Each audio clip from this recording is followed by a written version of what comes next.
जमलेल्या माझ्या तमाम हिंदू बांधवांनो, भगिनींनो आणि मातांनो,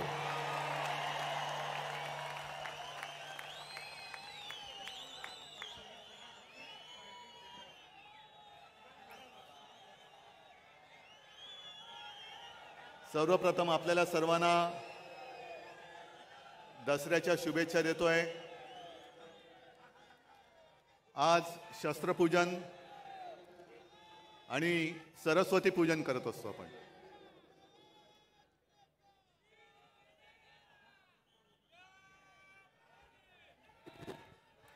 प्रत्येकाकडे वेगळी वेगळी शस्त्र असतात। कोणाकडे तलवार आहे, कोणाकडे गन आहे, कोणाकडे मशीन गन आहे, पण आमच्याकडे लढवय्या मन आहे।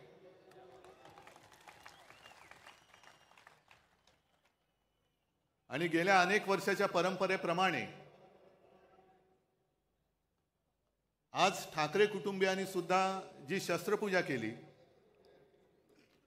त्या पूजेमध्ये बाकी शस्त्र तर आहेत, पण विशेष म्हणजे शिवसेना प्रमुखांचा कुंचला,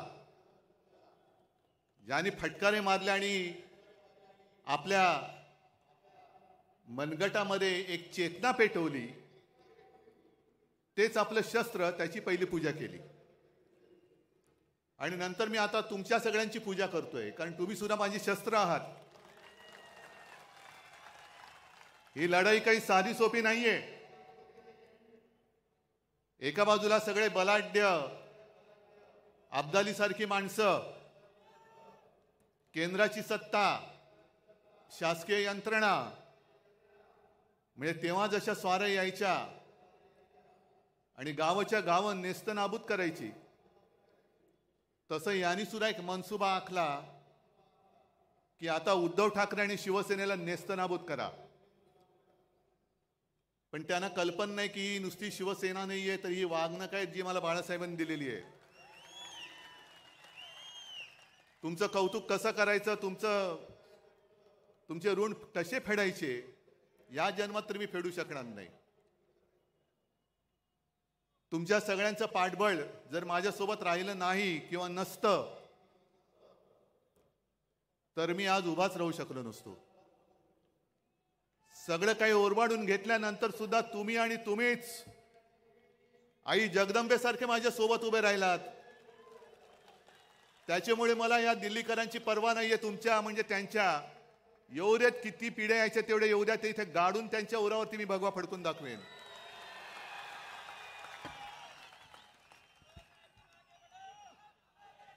मजल दर मजल करत चाललेलो आहोत।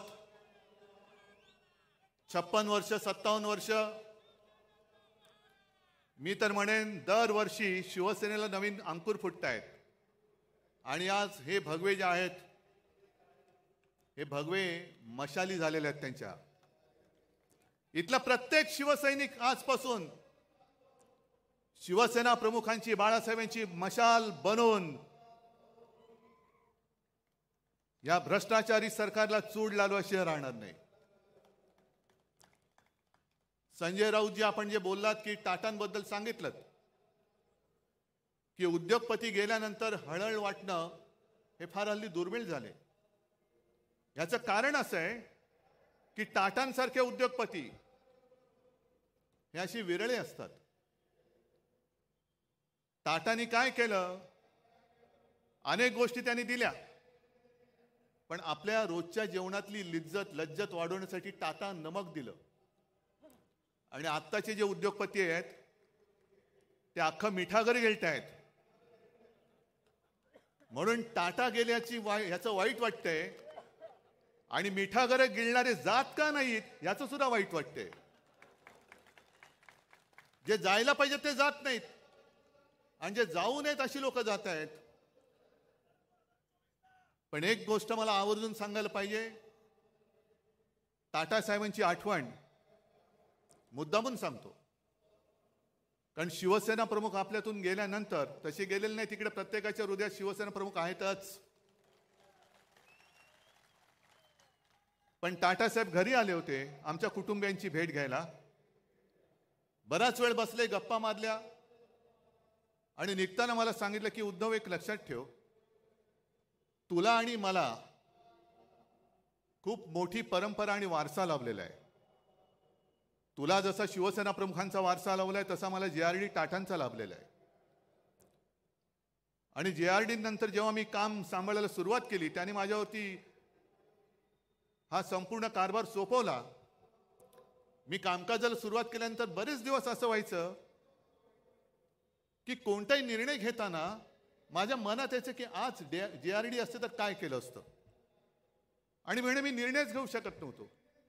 आणि अचानक माझ्या लक्षात आलं की अनेक वर्ष JRDने मला काम करताना बघितलंय, माझी शैली बघितली, माझी पद्धत बघितली, आणि त्यांचा जेव्हा पूर्ण विश्वास माझ्यावरती बसला की माझा वारसा हा रतनच पुढे घेऊन जाऊ शकेल, तेव्हा त्यांनी माझ्या खांद्यावरती धुरा ठेवली. आणि तसंच तुझं आहे. जशी माझी निवड JRDने केली तशी तुझी निवड शिवसेना प्रमुखांनी केलेली आहे. शिवसेना प्रमुखांनी तुला बघितलेलं आहे. कठीण काळात तू काय करतोस, कसा लढतोस, तुझे निर्णय तू कसे घेतोस, हे बघितल्यानंतर जेव्हा त्यांना खात्री पटली की हा माझा वारसा पुढे समर्थपणाने घेऊन जाऊ शकेल, तेव्हाच त्यांनी तुझी निवड केलेली आहे. म्हणून तुला जे ज्या वेळेला योग्य वाटेल तेच तू कर, हेच शिवसेना प्रमुखांना अभिप्रेत आहे. आणि तेच मी करतोय. मी कुठेही बाळासाहेबांचा विचार सोडलेला नाही. भाजपला लाथ घातली याचं कारण त्यांचं हिंदुत्व आहे, गोमूत्रधारी बुरसटलेले हिंदुत्व आहे, म्हणून मी त्यांना लाथ घातली. आणि आज या परत लोकशाहीच्या युद्धाला सुरू करताना मी तुम्हाला जाहीर प्रश्न विचारतो, मी घेतलेला निर्णय योग्य आहे का अयोग्य आहे? जे मी त्यांच्याशी लढतोय हे बरोबर आहे का चूक आहे? बरोबर आहे ना? मग जा त्या मिंद्यांना सांगा की तुझा विचार हा बाळासाहेबांचा विचार नाही. आज त्यांनी जी काय एक जाहिरात केलेली आहे, हिंदुत्व आमचा श्वास, मराठी आमचा प्राण, पण पुढच्या 2 ओळी राहिल्या, हिंदुत्व आमचा श्वास, मराठी आमचा प्राण, अदानी आमची जान, आणि आम्ही शेठजींचे श्वान.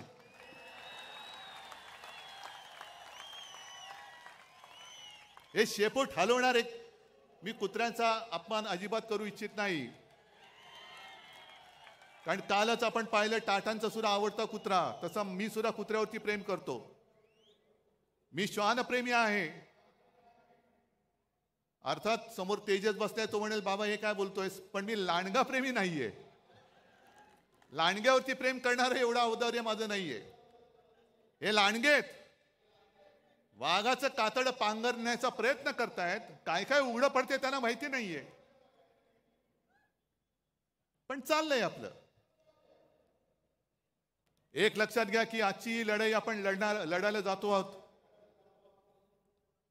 हे महाभारत आहे. जसं कौरव माजले होते आणि अधर्माच्या बाजूने उभे राहिले होते, 100 होते, पांडव 5 होते. शकुनी मामा कोण आहे तुम्हाला माहितीये?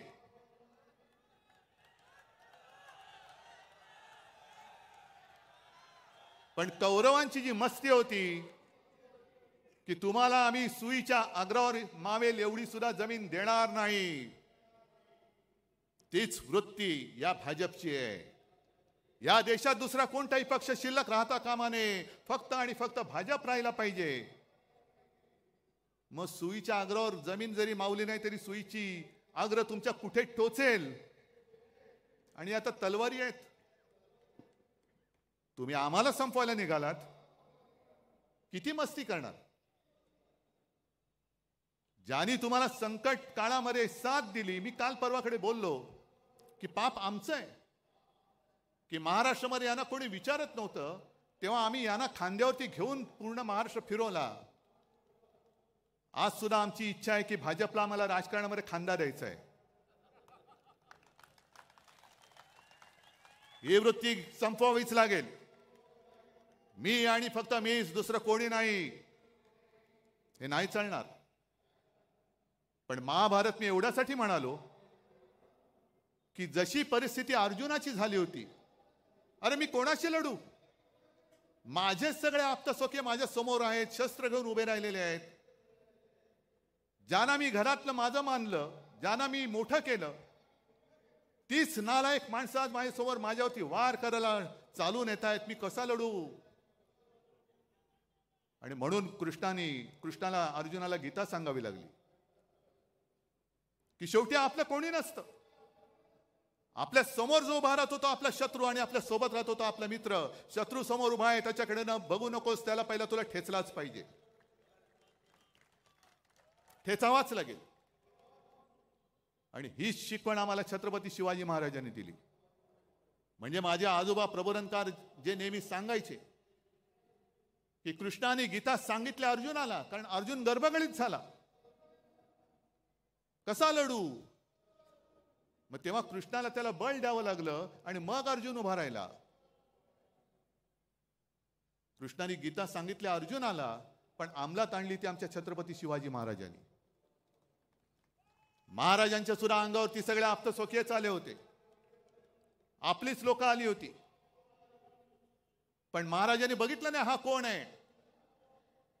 जो स्वराज्यावरती चालून येतो तो माझा शत्रू, त्याला त्याचा शिरच्छेद केलाच पाहिजे.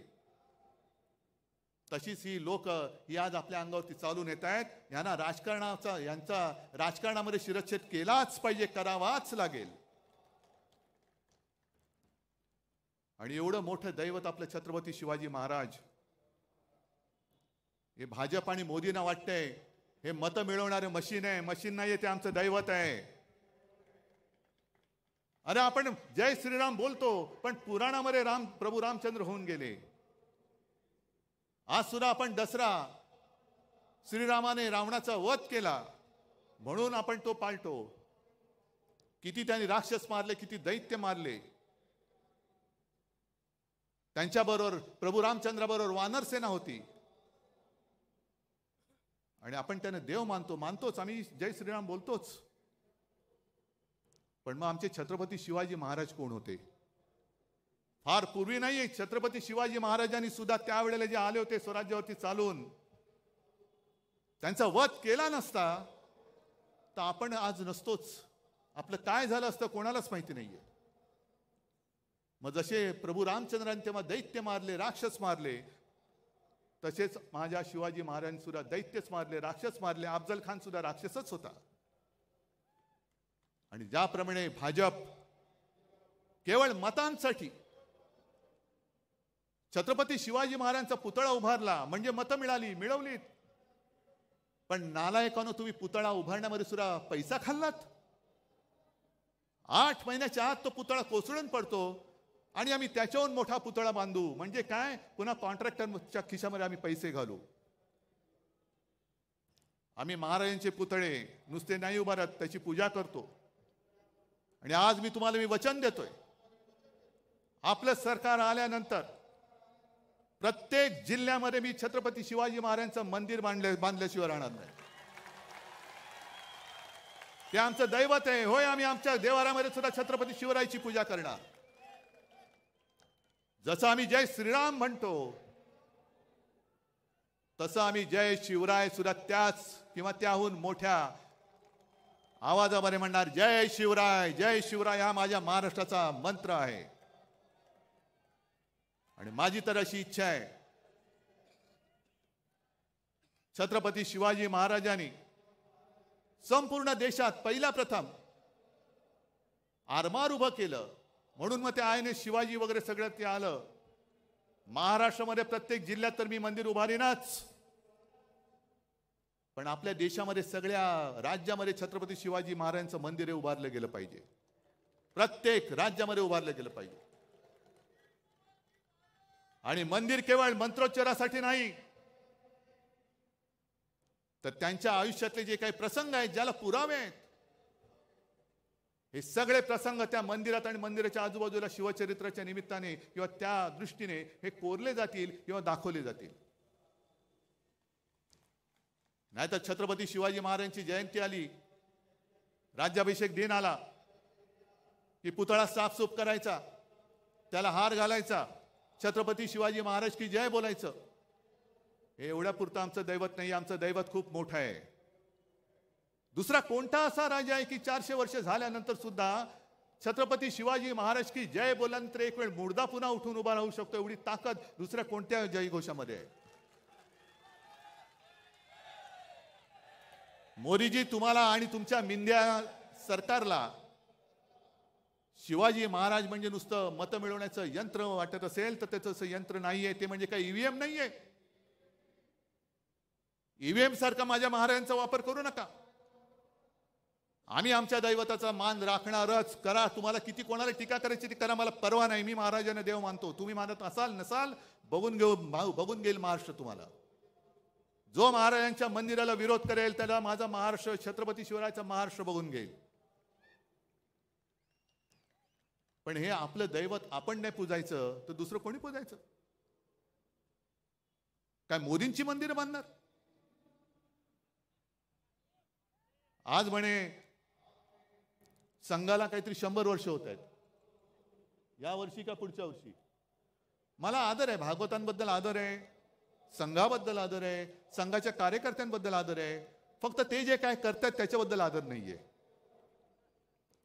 याचं कारण मला भागवतजींना विचारायचंय की तुम्ही ज्या काही गोष्टी सांगता आहात त्या कोणासाठी सांगतात?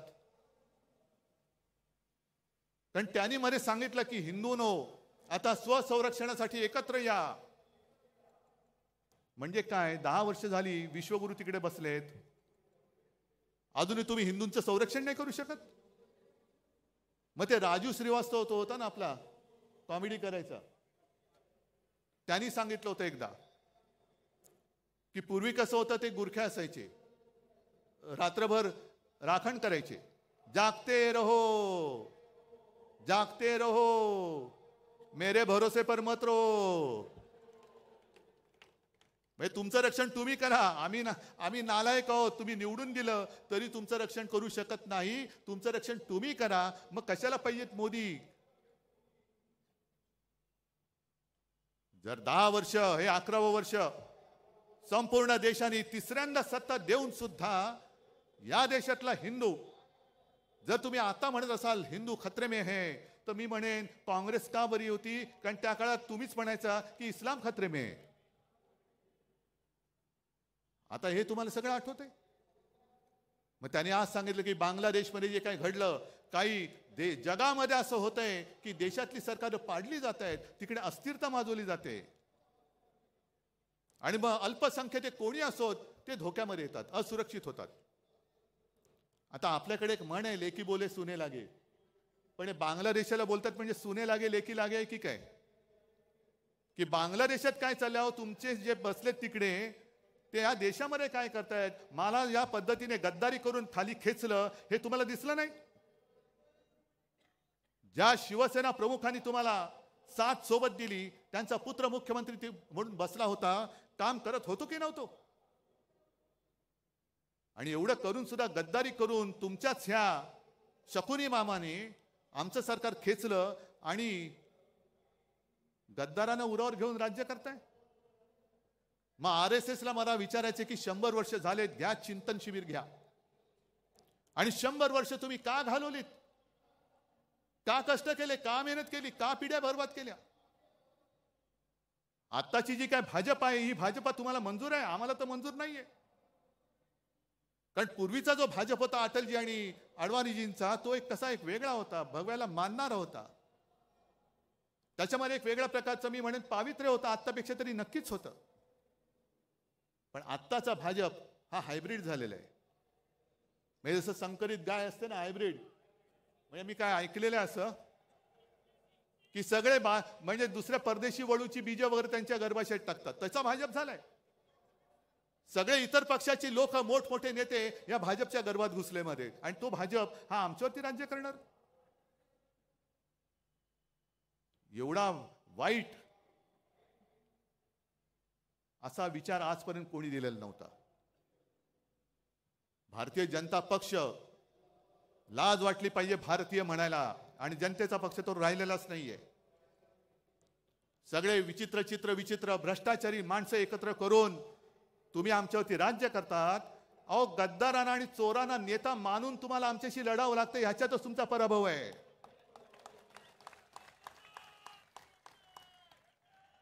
चोरांना डोक्यावर बसवत आहे, गद्दारांना डोक्यावर बसवत आहे आणि किती खाताय, किती भ्रष्टाचार करताय. बरं, हिंदुत्व हिंदुत्व म्हणजे नेमकं आहे तरी काय? मी हा प्रश्न तुम्हाला प्रत्येक दसरा मेळाव्यामध्ये विचारणार आहे. मरे गाईला राज्यमातेचा दर्जा दिला, चांगली गोष्ट आहे. एक देशी प्रजाती म्हणून गाई वाचवलीच पाहिजे. आपली जी देशी गाय आहे ती एक प्राणी म्हणून, प्रजाती म्हणून ती वाचवलीच पाहिजे. पण मला आता प्रश्न असा पडलाय की गाय ही राज्यमाता झाली असेल, मराठी अभिजात भाषा झाली, मग राज्याची राज्यभाषा कोणती? कारण राज्यमाता गाय. मग गायीचं हंबरणं ही आपली राज्यभाषा होणार का? आणि गायीचं हंबरणं ही जर का राज्यभाषा असेल तर कवळ्या कवळ्या मुलींवरती जे काय अत्याचार होत आहेत ते तो हंबरडा तुमच्या कानावरती का पडत नाही? हा माझा पुढचा प्रश्न आहे. महिलांवरती जे अत्याचार होत आहेत, गोरगरीब जे त्रासलेले आहेत, हा हंबरडा हा तुमच्या कानावरती जात नसेल तर कशाला गाईला राज्यमाता मानताय? पहिला आईला वाचवा, मग गाईला वाचवा, हे आमचं हिंदुत्व आहे.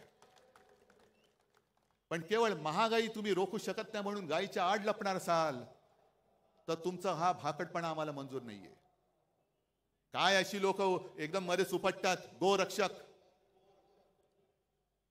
गेल्या काही दिवसांपूर्वी मला वाटतं हरियाणा का कुठल्या एका राज्यात एका 22-23 वर्षाच्या कवळ्या मुलाचा पाठलाग करून गोळ्या घालून खून केला. का? तो कवळा मुलगा त्याच्या मित्रांसोबत फिरायला रात्री फिरत होता. हे तथाकथित गोरक्षक यांनी त्यांचा पाठलाग केला. त्याला काय वाटलं, त्यांनी पण गाडी पळवली, ह्यांनी पण गाडी पळवली. मग ती गाडी अडवली गेली आणि उतरून त्याला खाड खाड गोळ्या घालून त्याला मारला. याचं कारण संशय असा होता की तो गाडीतून गोमांस घेऊन जातोय, गोमांसाची तस्करी करतोय. निघाला कोण? आर्यन मिश्रा. काय कुठे बातमी आली दुसऱ्या दिवशी?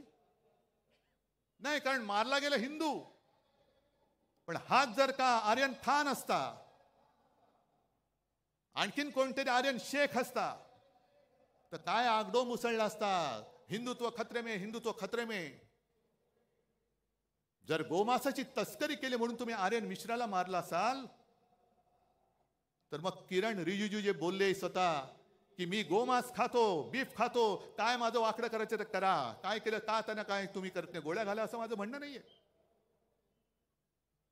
पण हा दुतोंडीपणा का करतात?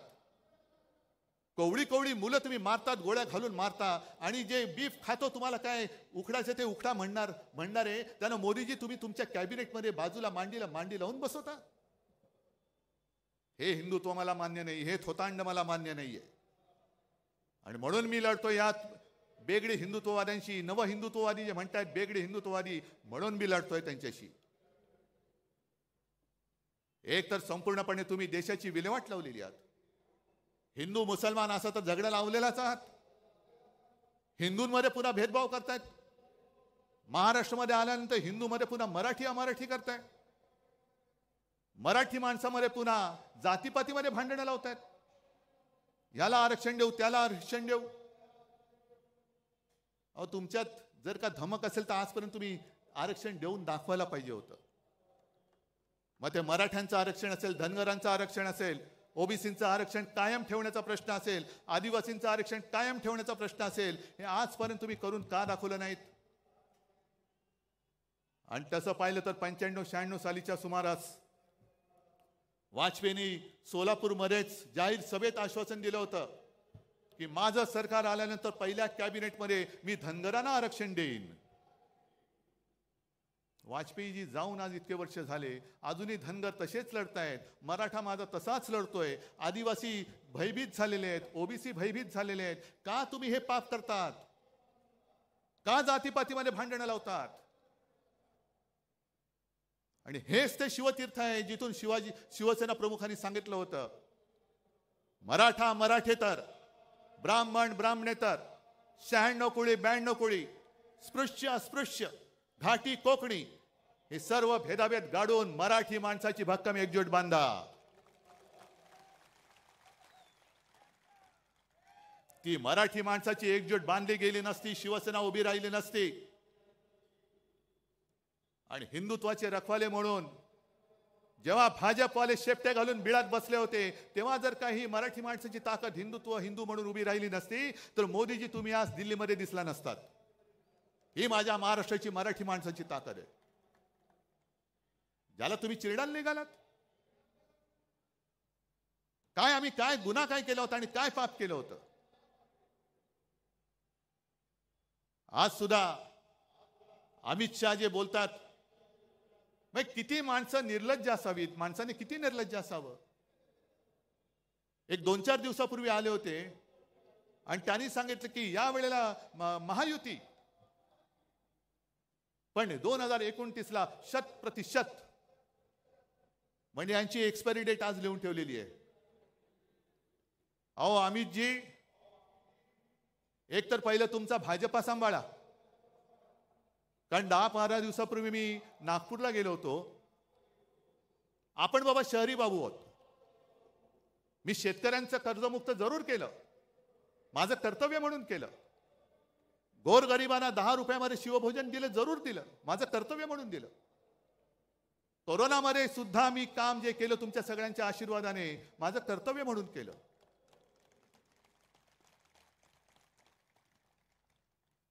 पण नागपूरला मी गेलो, मी तुम्हाला का म्हटलं की मी शहरी बाबू आहेच, मला शेतीतलं कळत नाही, पण शेतकऱ्याचे अश्रू मला दिसतात जे तुम्हाला दिसत नाहीत. नागपूरमध्ये गेल्यानंतर मला तिथल्या लोकांनी सांगितलं की उद्धवजी हालत फार वाईट आहे. सोयाबीनला भाव नाही, कापसाला भाव नाही, गेल्या वर्षीचा पीक विमा अजून मिळालेला नाहीये, बँका कर्ज देत नाहीयेत आणि त्याच्यामध्ये काय काय वेळेला नैसर्गिक आपत्ती येते. संत्र्यावरती म्हणतो एक डिंक्या रोग येतो. म्हटलं डिंक्या रोग म्हणजे काय? नाही, तो खोडावरती येतो किडा, खोड किडा, आणि तो खोड पकडून टाकतो.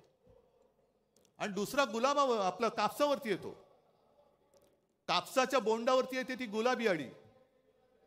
आता ती अळी जॅकेट घालते की नाही मला माहित नाही, पण तिला गुलाबी बोंड अळी असं म्हणतात. अमित शहाजी, तुमच्या भाजपच्या झाडाला दाढीवाला खोडकिडा लागलाय आणि तुमच्या बोंडावरती गुलाबी जॅकेटवाली अळी पडले, ती बघा.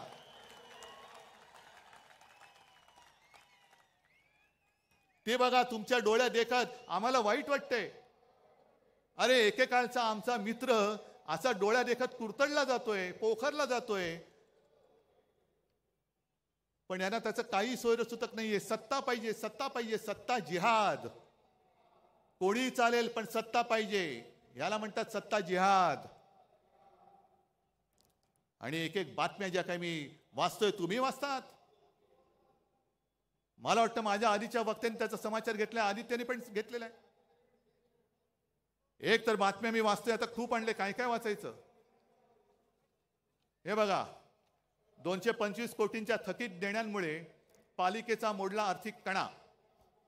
हे कुठला? भिवंडी पाणी वीज बिल थकले, कर्मचारी ठेकेदारांची देणी तुंबली, म्हणजे भिवंडीची कथा. आणि बाजूला बातमी, नव्या मुंबई विमानतळावरती सुखोई विमान उतरले. ते सुखोई नव्हतं, दुसरं होतं. म्हणजे हा सगळा जो काही धूळफेकीचा कारभार चाललेला आहे, त्याच्यानंतर हे दुसरं आहे. हे बघा, हे ठाण्याचं आहे. हजारो कोटींची खैरात करूनही ठाणे पालिकेची झोळी फाटकी. कोणाच्या खिशात गेले पैसे? मिंद्याच्या. त्याच्यानंतर आपल्याला या गोष्टी कळत नाही. नुकताच एक बातमी आणखीन एक आलेली की राज्यातल्या गावठाणाबाहेरील ज्या जागा आहेत त्याच्यावरचा अकृषी कर हा पूर्णपणे माफ केला. काय मोठा औदार्य आहे. अहो पण मुळामध्ये गावठाणामध्ये अकृषी कर नव्हताच. गावठाणा शब्द वापरल्यामुळे आपल्याला असं वाटतं कुठेतरी खेडोपाडी हा कर होता आणि तो रद्द केला. तसा नाही, हा कर रद्द झाला तो आपल्या शहरांमधला झालेला आहे. शहरामधला कर, इकडे मोठमोठे उभे राहतात टॉवर्स, हे कोण बांधतंय? हजारो कोटींचा महसूल बुडवून तुम्ही तुमच्या मित्रांसाठी हा कृषी कर रद्द केलेला आहात. थोडे दिवस थांबा, जरा 1-2 महिने थांबा, आमचं सरकार येतंय. आणि ही जी काय तुमची मस्ती आहे ना, 11 दिवसात तब्बल 1600 शासन निर्णय जारी. यातले अनेक निर्णय आम्ही रद्द केल्याशिवाय राहणार नाही. जे जे माझ्या राज्याच्या मुळावरती येणारे निर्णय आहेत, जे जे तुमच्या विकासकांचे, बिल्डरचे, मित्रांचे झोळ्या भरणारे निर्णय आहेत, ते आम्ही रद्द करूच. तुमच्यावरती पण गुन्हे दाखल करू. पण मी सगळ्या अधिकाऱ्यांना सांगतोय, तुम्ही या पापात सहभागी होऊ नका, नाही तर तुम्हाला सुद्धा तुरुंगात आम्ही टाकल्याशिवाय राहणार नाही. मुंबई महापालिकेची सुद्धा हालत एवढी वाईट केलेली आहे. साधारणतः 90,000 कोटीचं आपलं ज्याला एफडी म्हणतो, त्या एफडी यांनी तोडल्या. आणि माझी जी माहिती मिळाली आहे की साधारणतः 41,000 कोटी रुपये फक्त शिल्लक राहिलेत. बाकीचे उडवून टाकले. आणि 40,000 कोटी का? तर ते तोडता येत नाही म्हणून पगारासाठी ठेवावे लागतात, इतर देणी देण्यासाठी असतात. म्हणजे आपली मुंबई महापालिका ही एवढी श्रीमंत, ही श्रीमंत मुंबई, माझी मुंबईकर हा माझा श्रीमंतच आहे, मनाने श्रीमंत आहे. 90,000 कोटी यांनी उडवून टाकले. आणि विकास कामं एवढी काढली, जवळपास 2.5-3 लाख कोटीचे वर्क ऑर्डर यांनी देऊन टाकलेले आहेत. कोणाला दिल्यात? कसली विकास कामं? रस्त्यामध्ये सुद्धा कोणी खडी टाकली, कोणी सिमेंट टाकलं, ह्याचा सुद्धा आम्ही चौकशी करणार आहोत. आणि मी तुमच्या सगळ्यांच्या साक्षीने मुंबई महापालिका आयुक्तांना आवाहन करतोय, हा माझ्या मुंबईकराचा पैसा आहे. हे 3 लाख कोटी तुम्ही कोणाच्या उरावरती, कोणाच्या सांगण्याने टाकले, ते सगळे त्या कॉन्ट्रॅक्टर सकट कोणत्या कामासाठी सकट टाकले, ते आम्हाला त्याची यादी पाहिजे. आमचं सरकार आल्यानंतर आम्ही घेऊच. पण तुमच्यामध्ये जी काही एक आम्ही सुद्धा जी शपथ घेतो, तुम्ही पण घेता ना शपथ. मग 3 लाख कोटी तुम्ही असे माझ्या महाराष्ट्राचे उधळून टाकले. राज्य सरकारने सुद्धा कर्ज घेण्याची जी एक मुदत असते दर महिन्यामध्ये, माझी माहिती अशी आहे, अंबादास तुम्ही चौकशी करा, त्यांनी फ्रंट लोडिंग हा एक शब्द आहे. म्हणजे काय की उद्या जे घेणार असू ते आज घ्या. डिसेंबरची कर्ज घेण्याची मुदत ही आज वापरलेली आहे, आज वापरले. म्हणजे तुम्ही कर्ज काढून फटाके फोडताय आणि माझ्या सर्वसामान्य लोकांना गुंगवून टाकताय की बघ आम्ही दिवाळी साजरी करतोय. अरे पण कर्ज काढलंयस. म्हणजे पूर्वी जसे इतिहासामध्ये असे दाखले आहेत की आपला प्रतिस्पर्धी जिंकतोय म्हटल्यानंतर आता आपण वाचणं शक्य नाही, हार नक्की आहे, तर आपणच आपलं शहर जाळून टाकायचं. विध्वंस म्हणजे शत्रू आलाच, प्रतिपक्ष आलाच. होय, आम्ही तुमचे शत्रू आहोतच. जे जे महाराष्ट्र लुटतात त्यांचे आम्ही शत्रू आहोतच. तर त्यांच्या हाती काही पडू नये, सगळं खाऊन फस्त करायचं. मग आले की यांचा ठणठण गोपाळ. आणि एकूण जी भयानक परिस्थिती जी मगाशी आदित्यने सांगितली, तुम्हालाही माहिती आहे, धारावीच्या माध्यमातून अख्खी मुंबई लुटतायत. काय नाही दिलंय अदानीला? चंद्रपूरची शाळा दिली, तिथल्या खाणी दिल्या, विमानतळं दिली, बंदरं दिली, धारावीची झोपडपट्टी दिली, इथली वांद्रे रेक्लेमेशनची जागा दिली. त्या पलीकडे मुंबईमध्ये आणखीन मिठागरं, Kurla Mother Dairy, Dahisar Check Naka, Mulund check नाका, सगळ्या जागा. जसं संजय तुम्ही बोललात, सब भूमी अदानी की. कशासाठी मग आम्ही जगायचं? का आम्ही संयुक्त महाराष्ट्राचा लढा देऊन मुंबई मिळवली? रक्त सांडून मिळवलेली मुंबई आहे. अदानीने आम्हाला बक्षीस दिलेली मुंबई नाहीये. आज जे आम्ही द्वेषाने लढतो आहोत, अनेक लोक मला विचारतात, अहो उद्धवजी तुम्हाला काय प्रॉब्लेम आहे, तुम्ही का नाही जात? म्हटलं का जाऊ, कसा जाऊ? अरे ज्या घराण्यामध्ये माझ्या आजोबांनी संयुक्त महाराष्ट्रासाठी लढा दिला, त्यावेळी ते पहिल्या 5 मधले नेते होते, माझ्या वडिलांनी दिला, माझ्या काकांनी दिला, त्या घराण्यातला मुलगा मुंबई माझ्या डोळ्यात विकली जात असताना शेपूट घालून किंवा पैसे घेऊन मी गप्प बसू शकतो? म्हणून मी लढतोय. माझ्यासाठी मी नाही लढत, मी मुंबईसाठी लढतोय, मी महाराष्ट्रासाठी लढतोय.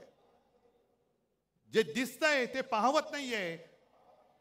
आणि सगळेच त्यांना सामील होणार असतील तरी देखील मी लढेन. जोपर्यंत तुम्ही माझ्या सोबत आहात तोपर्यंत मी लढेन. आणि मोदीजी तुम्ही जे बोलला होतात लोकसभेच्या वेळेला, जे फेक नॅरेटिव्ह सांगत होतात, पण तुम्ही जे बोलला होता ते रेकॉर्ड आहे कि ये लोग आपका मंगलसूत्र खींच लेंगे, ये आपके घर की टोटी निकालेंगे. घरातले नळ काढणार, मंगलसूत्र काढणार आणि कोणाला देणार? जिनके ज्यादा बच्चे हैं उनको आपका मंगलसूत्र दे देंगे. मग मी त्याच भाजपला आणि मिंध्यांना विचारतोय, मग तुम्ही काय संपूर्ण महाराष्ट्र लुटून माझ्या महाराष्ट्रातल्या महिलांचं मंगळसूत्र अदानीला देणार आहात, की अदानीचं मंगळसूत्र माझ्या महाराष्ट्राच्या गळ्यात बांधणार आहात? आम्ही अदानीचं मंगळसूत्र बांधणार नाही. अदानीच्या हातात मी माझ्या माता भगिनीचं मंगळसूत्र अजिबात देणार नाही. अदानी कोणी माझे शत्रू नाही आहेत, पण निविदेच्या बाहेरचे अनियमित मुद्दे आता त्याच्यामध्ये टाकून अदानींच्या हातामध्ये सगळा महाराष्ट्र आणि मुंबई देणार असाल तर आमचं सरकार आल्यानंतर आम्ही पहिलं धारावीचं टेंडर रद्द केल्याशिवाय राहणार नाही. आज मी जाहीर करून टाकतो. धारावीकरांना हाकलून द्यायचं, धारावीकरांना उचलून मिठागरात टाकायचं, लांब लांब फेकून द्यायचं. मग आमचं सरकार आल्यानंतर मी धारावीमध्ये माझ्या पोलिसांना जागा देईन, गिरणी कामगारांना जागा देईन. जे मराठी माणसं तुम्ही मुंबईतनं तडीपार करताय त्या सगळ्या मराठी माणसांना मी धारावीत आणेन. आणि वांद्रे सरकारी कर्मचाऱ्यांची जी वसाहत आहे, मी मुख्यमंत्री असताना शेवटच्या कॅबिनेटमध्ये मी निर्णय घेतला होता की माझ्या सरकारी कर्मचाऱ्यांनी जिथल्या तिथे घर मी देईन. हे सरकार बदलल्यानंतर निर्णय बदलला. संपूर्ण जागा त्यांनी कोर्टाला देऊन टाकली. कोर्टाला जागा द्यायला आमची ना नाही, आम्ही त्यावेळेला कोर्टाला जागा देत होतो, कोर्ट सुद्धा त्याला मान्य होत होतं. पण त्या सगळ्या सरकारी कर्मचाऱ्यांना सांगतोय की घाबरू नका, सगळे एकजुटीने जर का सोबत राहिला तर हे सरकार आपण आपलं आणूच. आणि जो निर्णय मी माझ्या मंत्रिमंडळात घेतला होता की सरकारी कर्मचाऱ्यांनी जिथले तिथे घर आणि कोर्टाला सुद्धा तिकडे बाजूला जागा, ही माझं सरकार आपलं सरकार आल्यानंतर मी केल्याशिवाय राहणार नाही. का नाही करायचं हे? नाहीतर मग शेवटी कशाला नावं घ्यायची, कशाला छत्रपती शिवाजी महाराजांची मंदिरं बांधायची? मंदिर एवढ्यासाठीच बांधायचं की आता जे महिलांवरती अत्याचार चाललेले आहेत आणि हे लगेच कोण देवा भाऊ हा भाऊ, अरे काय इतर वेळेला सगळं खाऊ. पण जसं त्या ठाण्यामध्येच ना, ठाणे जिल्हा ना, तो शिंदेला गोळी घातली, शिंदेला गोळ्या घातल्या ना, शिंदेला गोळ्या घालायलाच पाहिजे होत्या. आणि आनंद दिघे असते आज तर त्यांनी सुद्धा शिंदेला या पापाबद्दल गोळी घातलीच असते. आनंद दिघेने पहिली शिंदेला गोळी घातली असती की असा हा नराधम महिलेवरती अत्याचार करतो, आईवरती वार करतो, हा नराधम जगायच्या लायकीचा नाही. म्हणून शिंदेला गोळी घातली, बरंच झालं. शिंदेला गोळी घातली याचं दुःख नाहीये, शिंदेला मारायलाच पाहिजे होता. पण शिंदेला मारल्यानंतर जसं आपल्या मराठीमध्ये म्हणतात, म्हातारी मेल्याचं दुःख नाही पण काळ सोकावतोय. शिंदेला गोळी का घातली? कारण तुमचे बाकीचे सगळे जे होते त्यांना वाचवण्यासाठी, तुम्ही पुरावा नष्ट करण्यासाठी म्हणून शिंदेला गोळी घातली असेल तर त्याचा सुद्धा उलगडा झाला पाहिजे. पण तरी देखील शिंदेला गोळी आनंद दिघेने घातलीच असती.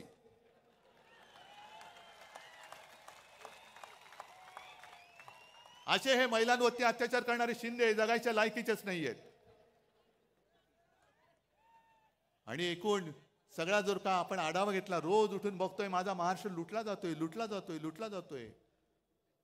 काय त्यावेळेला निर्मला सीतारामन बाई बोलल्या होती की देश में अब 4 ही जाती है, एक गरीब, युवक, महिला आणि काय शेतकरी. आणखीन काय, कोणासाठी तुम्ही काम केले ते पहिले सांगा.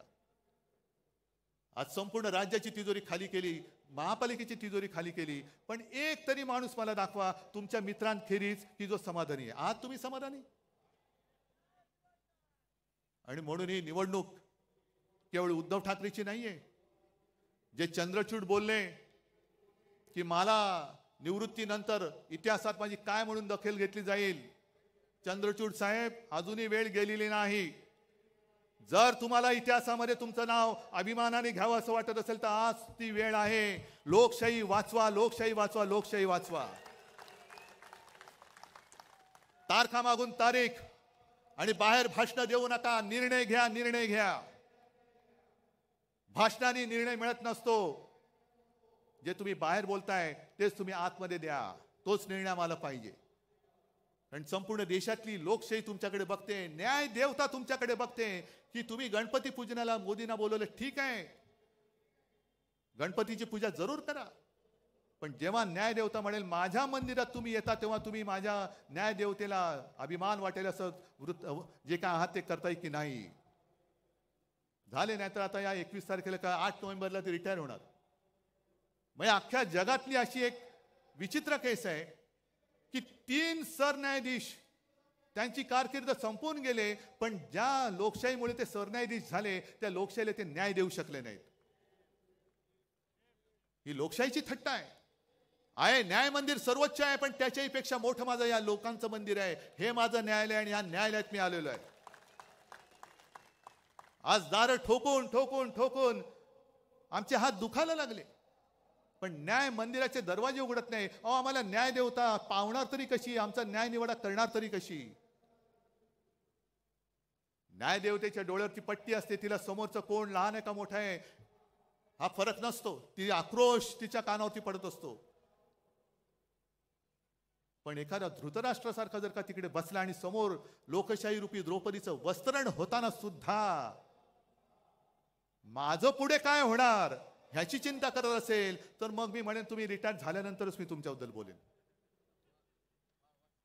कारण आता बोललो तर तुम्ही इतर वेळेला तारीख पे तारीख, पण आता काय बोललो तर मी घरी पोहोचेपर्यंत तुमचा हातोडा पडेल डोक्यामध्ये. पण ही लढाई जे मी तुम्हाला म्हटलं ही केवळ माझ्यासाठी नाही, तर महाराष्ट्राची ओळख सांगणारी लढाई, महाराष्ट्राची ओळख ठरवणारी लढाई आहे. आणि म्हणून जे महाराष्ट्राचं वर्णन आहे, हे वर्णन आपण जे म्हणतो ना, मुद्दामून मी लिहूनच आणले. मंगल देशा पवित्र देशा, राकट देशा कणखर देशा, दगडांच्या देशा नाजूक देशा, कोमल देशा फुलांच्याही देशा, अंजन कांचन करवंदीच्या काटेरी देशा, बकुल फुलांच्या प्राजक्तीच्या दळदारी देशा. ह्या दरिद्रांच्या देशा नाही, दळभद्रांच्या देशा नाही, दळदारीच्या देशा, भावभक्तीच्या देशा आणि बुद्धीच्या देशा, शाहिरांच्या देशा, करत्या मर्दांच्या देशा. हे वर्णन आपल्याला कायम ठेवायचं आहे की गद्दारांच्या, लाचारांच्या, भ्रष्टाचारांच्या देशा असं करायचंय. भ्रष्टाचार एवढा प्रचंड झालेला आहे की मध्ये मी ऐकलं की 70,000 कोटीचा भ्रष्टाचार करणारे सुद्धा लाजून बाहेर पडतायत. त्यांना सुद्धा लाज वाटायला लागली की अरे एवढे मोठे आहेत, माझा 70,000 कोटीचा घोटाळा काहीच नाही, यांच्यातनं बाहेर पडलेलं बरं, अशी बातमी आहे. पण हे सगळं त्यांना लख लाभो हे आपण नाही सहन करून चालणार. जीवात जीव असेपर्यंत मी माझा महाराष्ट्र लुटायला देणार नाही. शेवटचा श्वास असेपर्यंत मी माझा महाराष्ट्र मोदी शहांचा होऊ देणार नाही. हा शाहू फुले आंबेडकरांचा महाराष्ट्र मी मोदी शाह अदानींचा महाराष्ट्र होऊ देणार नाही. हा शाहू फुले आंबेडकरांचा आणि छत्रपती शिवाजी महाराजांचा महाराष्ट्र आहे, तो मोदी शहांच्या हातात मी जाऊ देणार नाही. आणि म्हणून मी एक सहज आठवण म्हणून याच व्यासपीठावरती एक शपथ घेतली होती. आहे का रे?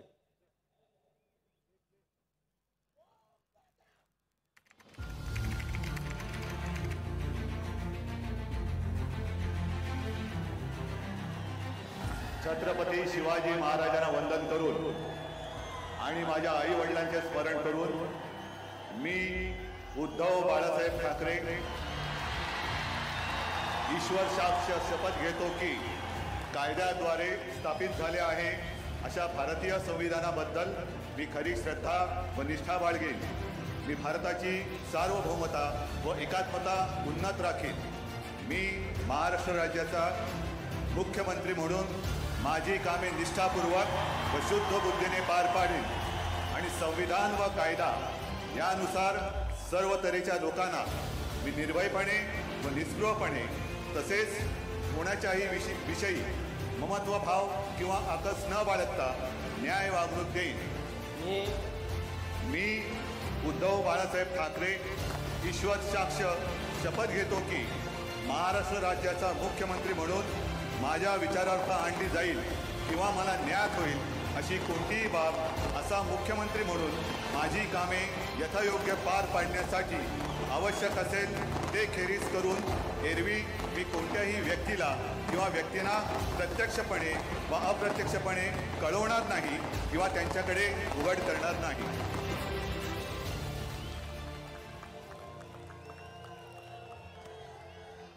मी शपथ घेतली होती तुमच्या सगळ्यांच्या साक्षीने, आणि जशी शपथ घेतली होती तसा वागलो की नाही वागलो? आज तर माझ्याकडे काही नाहीये,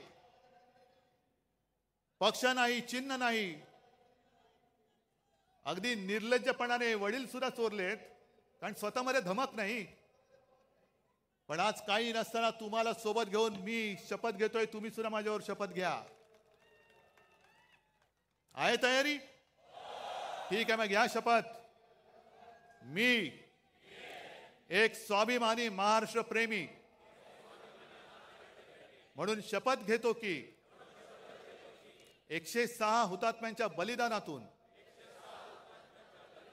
मिळालेला महाराष्ट्र मी लुटारू आणि दरोडेखोरांच्या हाती जाऊ देणार नाही. मी शपथ घेतो की छत्रपती शिवराय व हिंदू हृदय सम्राट शिवसेना प्रमुख बाळासाहेब ठाकरे यांनी मराठी माणसांची भक्कम एकजूट उभी केली, ती मी अभेद्य ठेवेन. मी शपथ घेतो की महाराष्ट्रात अंधकार घडवणाऱ्या दिल्लीतील शहायांना रोखण्यासाठी मी हिंदू हृदय सम्राट शिवसेना प्रमुख बाळासाहेब ठाकरे यांची मशाल बनून लढत राहीन. मी शपथ घेतो की हिंदू हृदय सम्राट शिवसेना प्रमुख बाळासाहेब ठाकरे यांना अभिप्रेत असलेली शिवशाही महाराष्ट्रात आणण्यासाठी मी हीच मशाल धगधगत ठेवेन. जय हिंद, जय महाराष्ट्र.